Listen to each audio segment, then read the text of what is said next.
আল্লাহ 27-এ, এখন তো 26, আল্লাহ তৌফিক দিলে হজ 27-এ ইনশাল্লাহ আমরা বড় কাফেলা নিয়ে মদিনা যাব।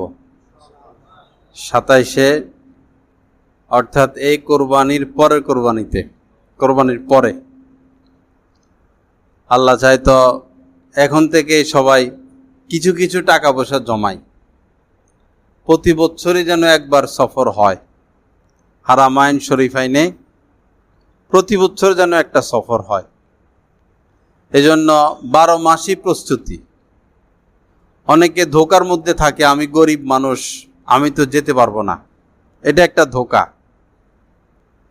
আবার অনেকে ভাবে যে টাকা পয়সা হইলে যাব, এটাও একটা ধোকা। কবে আপনি ধনী হবেন, কবে টাকা পয়সা হবে, কবে মদিনায় যাবেন, আল্লাহর ঘর দেখবেন, আপনাকে বড় শয়তানে ধরছে। ছোট শয়তানে ধরছে না বড় শয়তানে? বড় শয়তানে। আল্লাহর ঘর দেখার জন্য আমাদের উচিত প্রতিদিন কিছু কিছু জমানো। 10 টাকা কি প্রতিদিন জমাইতে পারি না আমরা?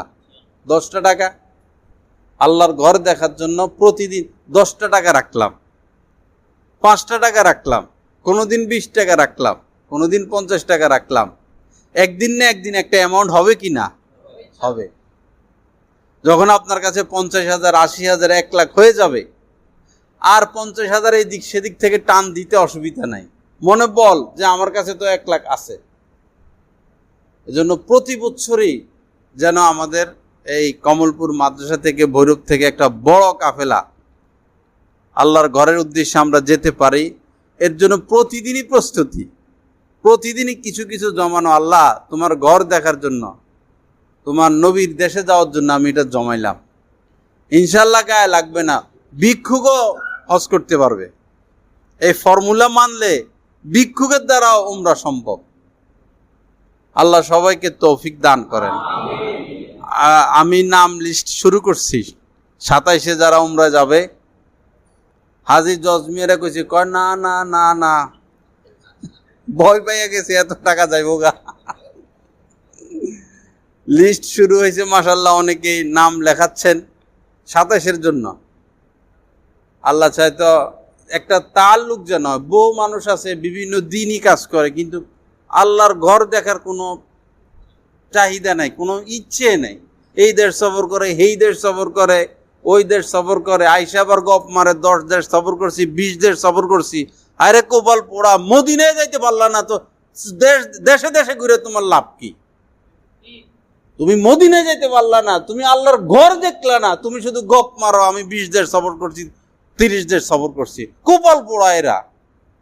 এদের ভিতরে কোনো প্রেম নাই, ভালোবাসা নাই, আল্লাহর প্রেম নাই, রাসূলের প্রেম নাই। একবারও যদি কেউ আল্লাহ রাসূলের রওজা জিয়ারত করে, আল্লাহ রাসূলের উপর ওয়াজিব হয়ে যায় তার জন্য সুপারিশ করা। ওয়াজিব হয়ে যায়। কত বড় কথা! মসজিদে হারামে মক্কায় এক রাকাত পড়লে 1 লক্ষ রাকাতের সওয়াব। 1 লক্ষ রাকাত আমরা কয় বছরে পড়বো?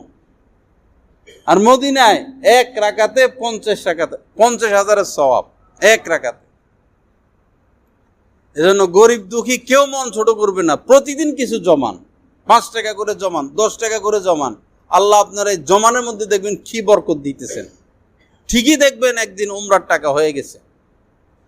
আল্লাহ আমাদের সবাইকে কবুল করেন। তবে হজ উমরা ওই কাফেলা এজেন্সি এদের সাথে গিয়া ফায়দা নাই, আল্লাহ ওয়ালাদের সাথে যাইতে হবে। একা একা যাবেন, এজেন্সির সাথে যাবেন, শুধু মার্কেটিং, ছবি তোলা, ঘোরাঘুরি, আত্মীয় স্বজন, এটা খাওয়া হেটা খাওয়া, এটা দেখা হেটা দেখা, পাহাড়ে উঠা, এই করা সেই করা, হাকিকত নাই। যাব তো প্রেম শিখার জন্য, মহব্বতের জন্য, যায় শুধু ঘুরে গাড়ে কোনো আল্লাহ ওয়ালার সাথে যাওয়া উমরায়। আমি সেই বহুকাল থেকে আল্লাহর কাছে দোয়া করি, আল্লাহ আমার উমরা যেন আমার শায়েখের সাথে হয়। উমরা যেন আল্লাহ কবুল করছেন, শায়েখের সাথে আল্লাহ কবুল করছেন। লা ইলাহা ইল্লাল্লাহ। আল্লাহ পাক আমাদের সবাইকে আল্লাহর প্রেম, আল্লাহর রাসূলের প্রেম নসিব করেন, সুন্নতের প্রেম, দ্বীনের প্রেম নসিব করেন। হক্কানি আলেম উলামাদের প্রেম মোহব্বত আল্লাহ আমাদের সবাইকে নসিব করেন। কাবার মোহব্বত এক আজীব কবিতা হয়েছে, কাবার মোহব্বত। এটা ইনশাল্লাহ আগামী জুমার বয়ানের পরে ইনশাল্লাহ এটা সবাই শুনতে পারবেন, জুমার বয়ানের ফাঁকেই আল্লাহ চাইতো কাবার প্রেমে। সুবহানাকাল্লাহুম্মা ওয়া বিহামদিকা আশহাদু আল্লা ইলাহা ইল্লা আনতা আস্তাগফিরুকা ওয়া আতুবু ইলাইক। আচ্ছা।